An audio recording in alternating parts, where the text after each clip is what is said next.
नमस्कार. आजचा आपला विषय आहे घनकचरा व्यवस्थापन.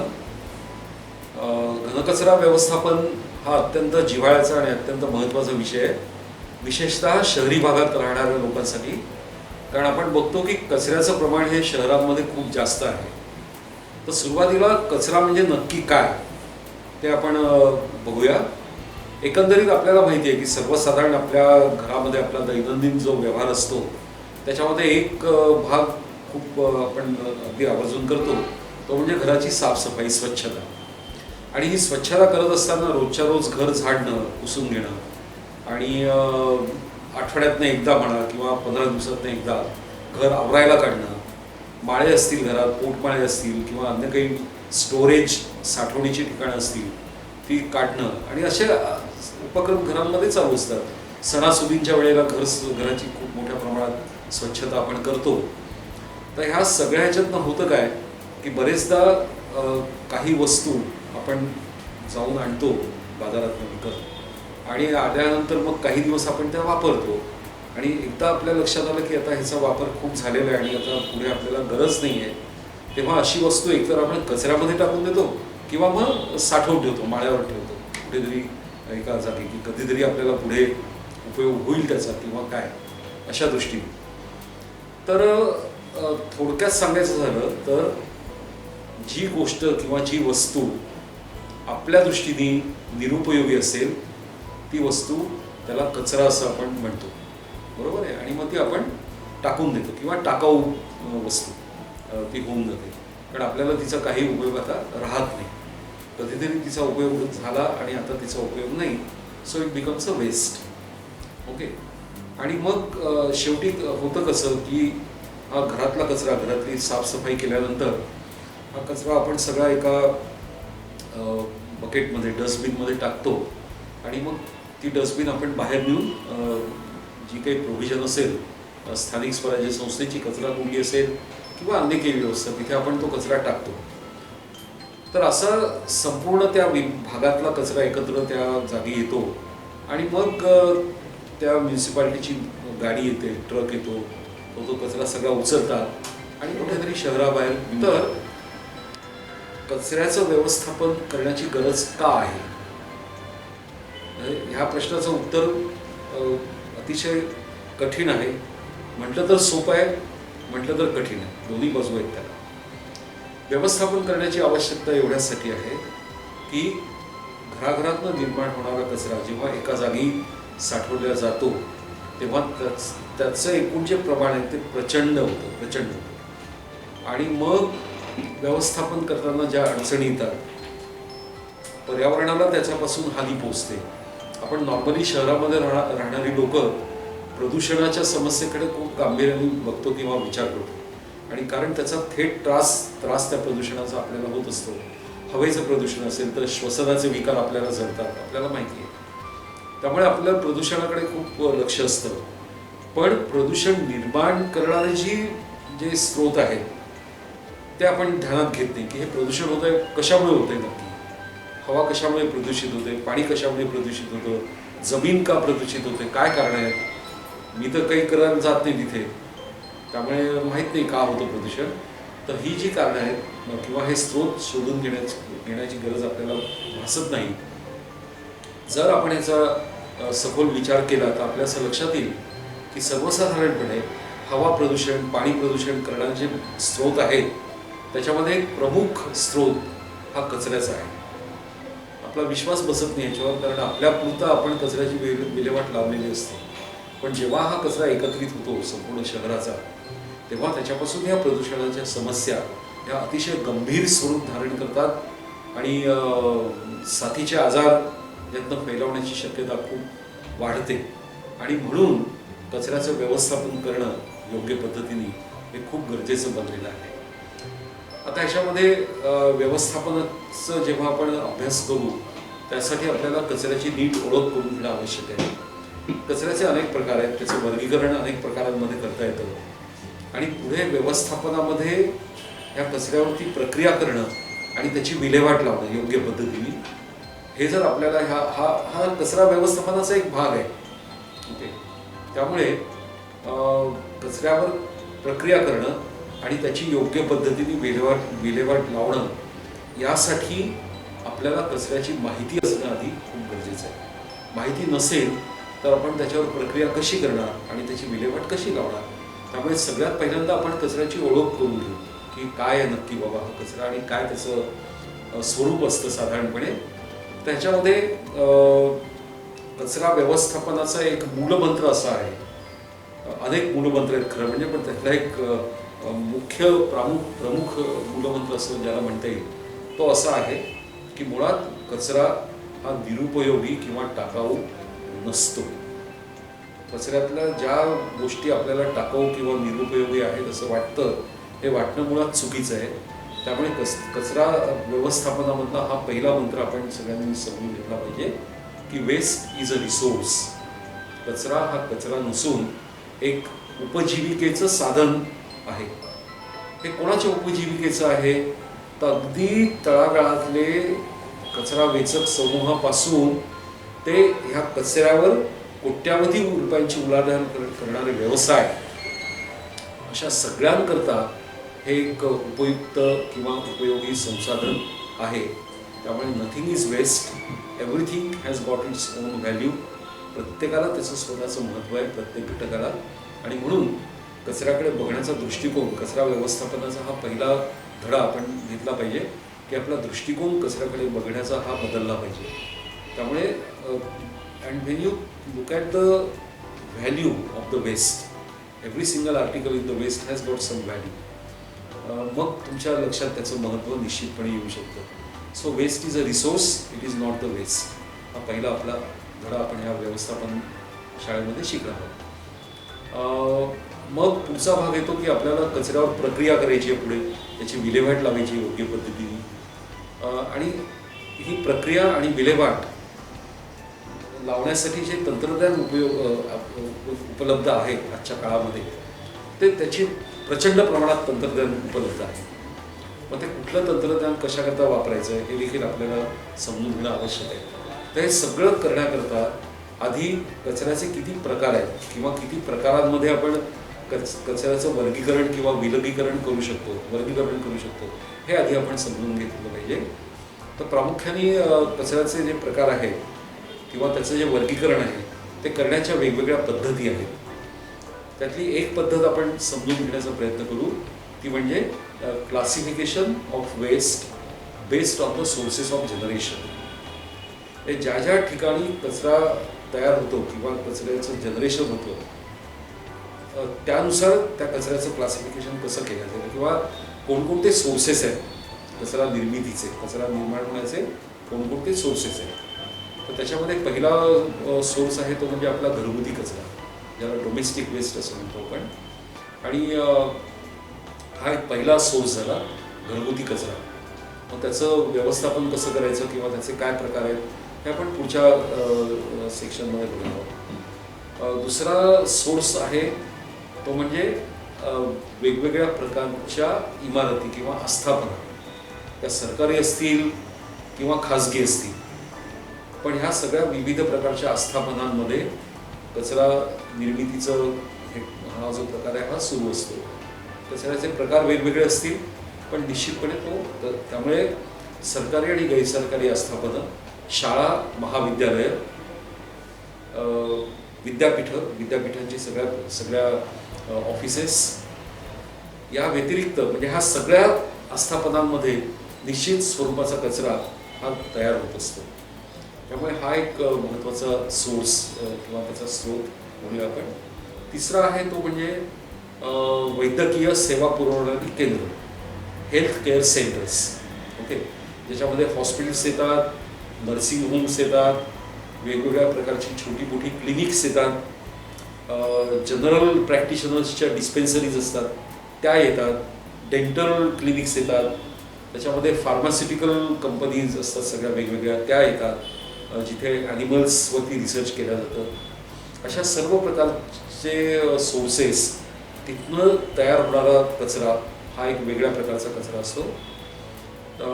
त्यानंतर पुढचा जो सोर्स आहे तो म्हणजे औद्योगिक कारखान्यांमधून तयार होणारा कचरा.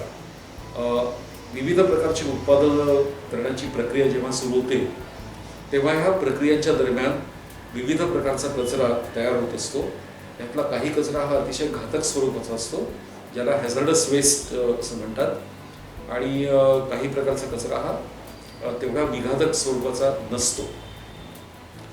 त्यामुळे industrial waste, industrial hazardous waste हा अजून एक, म्हणजे industries is one more source of generation of biomedical waste. याच्यामध्ये अजून पुढे विचार केला आपण तर hotels and restaurants, shopping malls किंवा इतर जी मनोरंजनाची ठिकाणं आहेत, रिक्रिएशन प्लेसेस, तिथे सुद्धा कचरा मोठ्या प्रमाणात निर्माण होतो. कारण ही सर्वसाधारण आपली टेंडन्सी आहे. पुन्हा इथे आपली मानसिकता, माणसाची मानवी मानसिकता इथे आपल्याला दिसून येते. आपण कितीही सुंदर निसर्गरम्य स्थळी गेलो, तिथे आपला वेळ घालवायला किंवा निसर्गाच्या सानिध्यात राहिला, तरी देखील तिथे आपण आपली खूण कचऱ्याच्या रूपात सोडून येतो. त्यामुळे अशी सुद्धा ठिकाणं अशी आहेत की जिथे कचरा निर्मिती होत असते. तर हे सगळे प्रमुख सोर्सेस आहेत की जिथे कचरा निर्माण होतो. आता या प्रत्येक सोर्समध्ये तयार होणाऱ्या कचऱ्याचं स्वरूप हे वेगळं असतं साहजिकपणे. तिथे काय प्रक्रिया चालू असते, कोणत्या प्रोसेसमधनं कचरा तयार होतो त्याच्यावर ते अवलंबून असते. आता आपण पुन्हा डोमेस्टिक लेव्हलचा कचरा त्याचा जर विचार केला तर डोमेस्टिक लेव्हलला, घरगुती पातळीवर आपण मुख्यत्वे करून 2 प्रकारचा कचरा निर्माण करतो. त्यातला एक म्हणजे कोरडा कचरा किंवा ड्राय वेस्ट, ज्याच्यामध्ये पेपर, प्लास्टिक, रबर, लेदर, जुने फाटके कपडे, टेक्स्टाईल मटेरियल, क्लॉथिंग मटेरियल, नंतर कार्डबोर्ड, त्याच्यानंतर येतं टेट्रापॅक्स, प्लास्टिक. मोठ्या प्रमाणात आपण घरामध्ये प्लास्टिकचा वापर करतो आणि मग ते प्लास्टिक टाकून देतो. तर हे सगळं एकत्र मिळून ड्राय वेस्ट ह्या कॅटेगरीमध्ये येईल, कोरडा कचरा. आणि दुसरा महत्त्वाचा ह्याचा घटक आहे तो म्हणजे ओला कचरा. त्याच्यामध्ये स्वयंपाकासाठी वापरण्यात येणारा भाजीपाला आणि इतर सर्व पदार्थ जे वापरानंतर मग आपण कचरा म्हणून टाकून देतो. विशेषतः भाजीपाला निवडल्यानंतर किंवा फळं खाताना फळांच्या साली काढल्यानंतर हा कचरा आपण शेवटी डस्टबिनमध्ये टाकून देतो आणि तो मग एकत्र होऊन पुढे बाहेर जातो. तर हा ओला कचरा किंवा किचन वेस्ट ज्याला म्हणता येईल, हा एक भाग झाला. म्हणजे घरगुती पातळीवर कचऱ्याचे 2 प्रमुख आपण भाग करू शकतो किंवा त्याची विभागणी किंवा त्याचं वर्गीकरण करू शकतो. सुका कचरा आणि ओला कचरा, dry waste and wet waste. Okay. नंतर आपण जर गव्हर्नमेंट किंवा मगाशी मी जो उल्लेख केला की विविध प्रकारच्या आस्थापना, शाळा असतील, महाविद्यालय असतील किंवा वेगवेगळी गव्हर्नमेंट ऑफिसेस असतील, बँका असतील, ह्या सगळ्या आस्थापनांमध्ये, ह्या सगळ्या कार्यालयांमध्ये कार्यालयीन घनकचरा हा एक वेगळा प्रकार असतो. पण ह्या कार्यालयीन घनकचऱ्यामध्ये प्रामुख्याने आपल्याला जो कचरा आढळेल तो म्हणजे पेपरचा मोठ्या प्रमाणात. तिथे सुद्धा पेपर असेल, प्लॅस्टिक असेल, पॅकेजिंग मटेरियल, वस्तूंना वापरलेलं वेस्ट पॅकेज, तो कचरा असेल, इलेक्ट्रॉनिक वेस्ट असेल. घरामध्ये सुद्धा आपलं इलेक्ट्रॉनिक वेस्ट आपण जनरेट करतो, पण त्याचं प्रमाण अत्यल्प असतं as compared to these offices. सर्व प्रकारच्या कार्यालयांमधून इलेक्ट्रॉनिक वेस्टची निर्मिती देखील मोठ्या प्रमाणात होत असते. त्यामुळे कार्यालयीन कचऱ्यामध्ये बहुतेक कचरा हा सुका कचरा ह्या स्वरूपाचा असतो, ड्राय वेस्ट. जर त्या कार्यालयांमध्ये कॅन्टीनची सोय असेल तर मग तिथे वेट वेस्टचा प्रवेश होतो. मग आपल्याला त्या कॅन्टीनचं जे वेस्ट आहे, फूड वेस्ट, तर ते सुद्धा लक्षात घ्यावं लागतं ह्या वर्गीकरणाच्या ह्याच्यामध्ये. त्यामुळे सर्व प्रकारची कार्यालयं, बँका, इतर सर्व प्रकारची ऑफिसेस, सरकारी असतील, निमसरकारी असतील, प्रायव्हेट असतील, ह्या सगळ्या प्रकारच्या कार्यालयांमध्ये निर्माण होणारा कचरा हा बहुतांश सुका कचरा ह्या स्वरूपाचा असतो. ओके.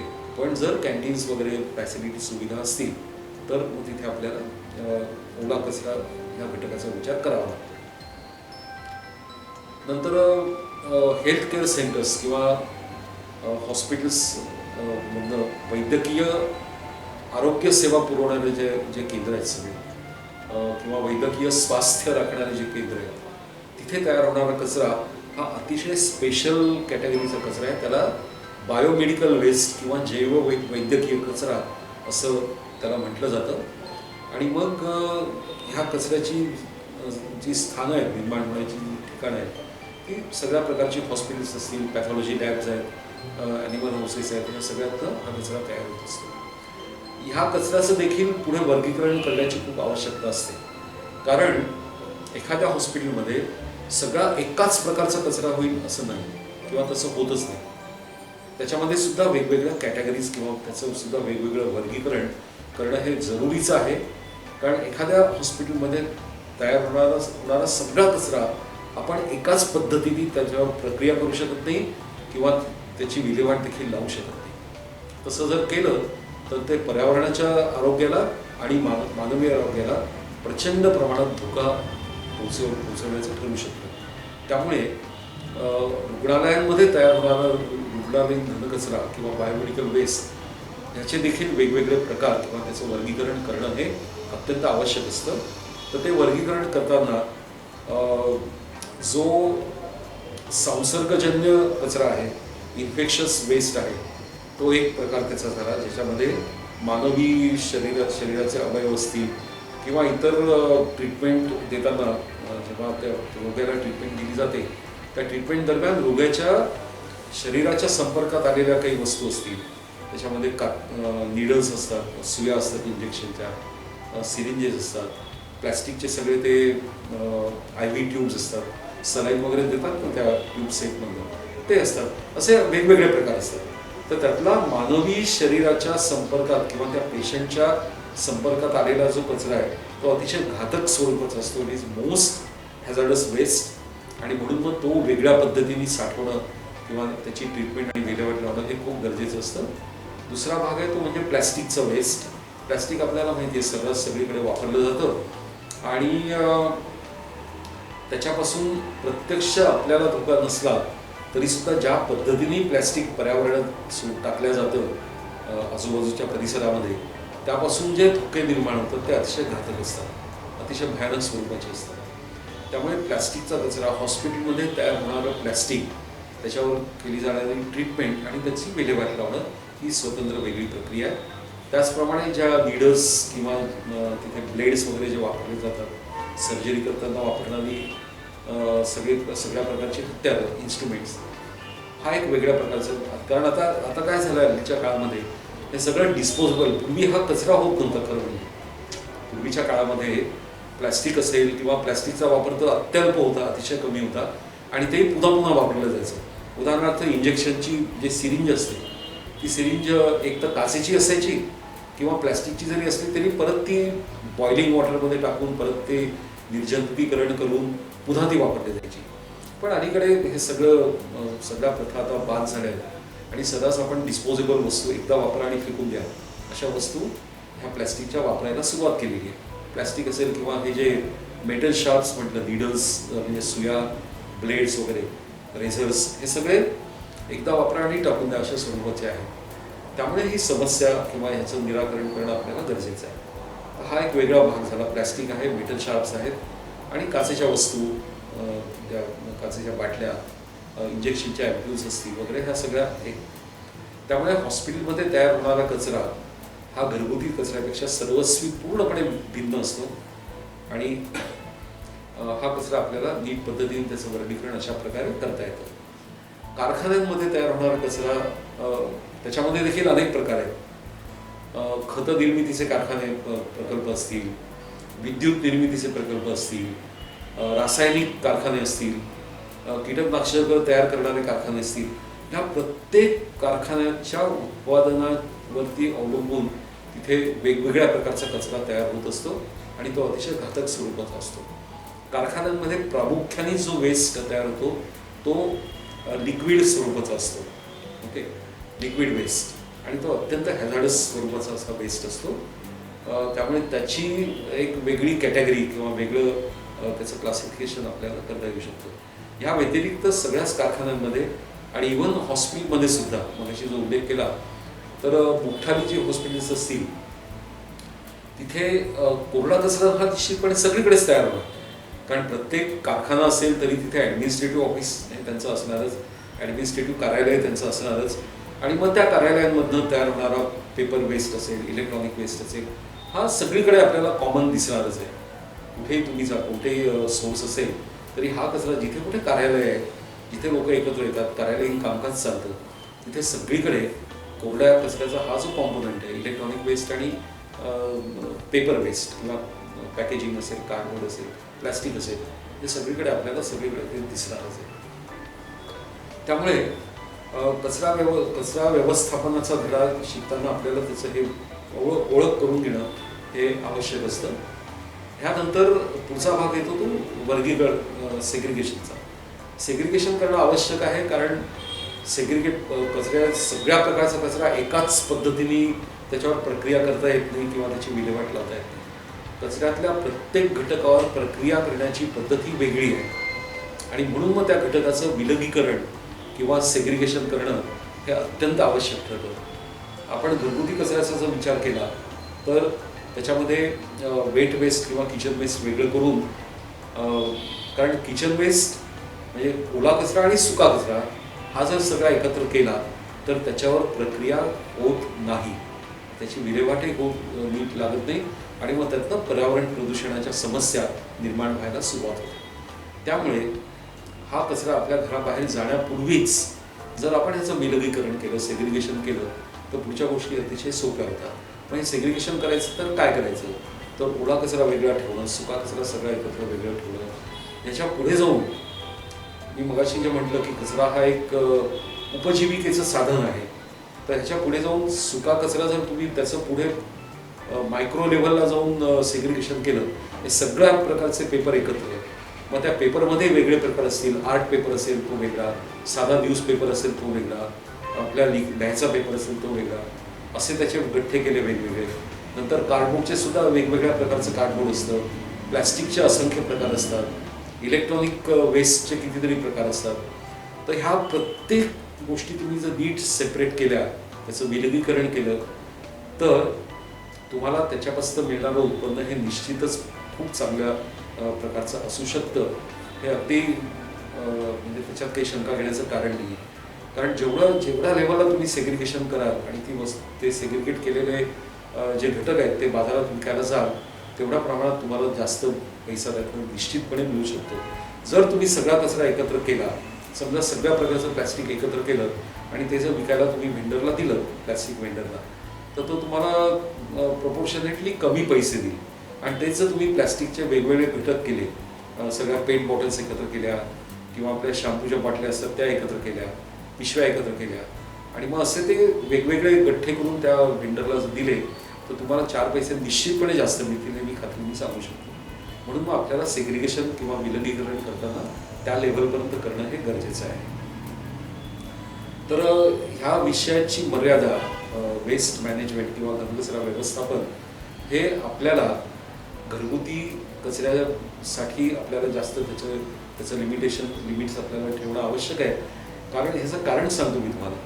इंडस्ट्रियल वेस्टसाठी रूल्स पूर्णपणे वेगळे आहेत, हॅझार्डस वेस्ट मॅनेजमेंटचे रूल्स कम्प्लिटली वेगळे आहेत, प्रत्येक प्लॅस्टिक वेस्ट मॅनेजमेंटचे रूल्स वेगळे आहेत, बायोमेडिकलचं व्यवस्थापन हे अतिशय वेगळ्या पद्धतीने करता येतं आणि आपल्या दैनंदिन आयुष्यामध्ये आपला जो संबंध येतो तो आपल्या घरातल्या कचऱ्याची. त्यामुळे ह्या सत्रामध्ये घरातल्या कचऱ्याचं व्यवस्थापन कसं करावं, त्याची कशी प्रक्रिया करण्याचे कोणकोणते त्याच्यावरती उपाय आहेत किंवा कोणकोणते प्रकार आहेत प्रक्रिया करण्याचे, त्याच्यामध्ये टेक्नॉलॉजी किती प्रमाणात वापरू शकतो किंवा वापरायची गरज नाही पडत, तर हे सगळं आपण घरगुती कचऱ्याच्या संदर्भातलं ह्या सत्रामध्ये अधिक विस्ताराने याची माहिती आपण ह्या प्रत्यक्ष कोर्स जेव्हा सुरू होईल त्या कोर्समध्ये याची विस्ताराने माहिती आपण निश्चितपणे घेणार आहोत. आणि त्याचबरोबर नुसती आपल्याला थिअरॉटिकल माहिती मिळेल ह्याच्यावर असं नाही, नुसती थिअरॉटिकल माहिती देणार नाही, तर तुम्हाला प्रत्यक्ष फील्ड एक्सपिरियन्स आणि प्रत्यक्ष ह्याची ट्रीटमेंट कशी करायची असते आणि त्याची विल्हेवाट कशी लावायची असते ट्रीटमेंट केल्यानंतर, याची संपूर्ण माहिती तुम्हाला या कोर्समध्ये देण्यात येईल. तेव्हा पुन्हा आपण या कोर्सच्या दरम्यान भेटूया.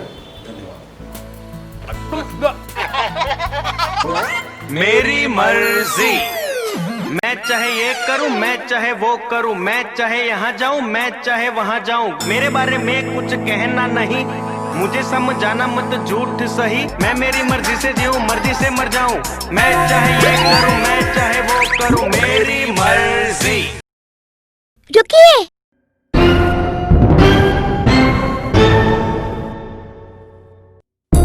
ये गलत है। कमाल है। क्यों? का वाई? क्या आप जानते हैं ये कचरा क्या है? नहीं। इल्ले नहीं। तो फिर बगैर सोचे समझे आप इसे इस तरह क्यों फेंक रहे हैं? कमाल है। मैं आपको समझाती हूँ।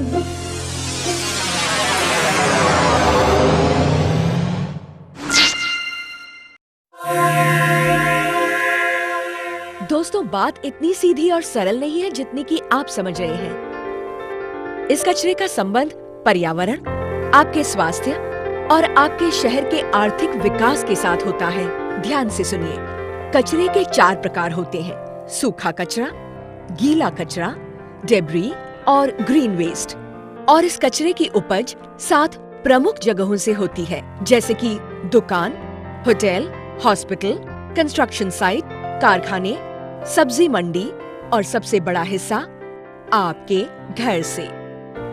अगर आप और आसान तरह से समझें तो आपके घर से निकले हुए कचरे के 2 प्रकार होते हैं जिन्हें अलग अलग करना बहुत जरूरी है।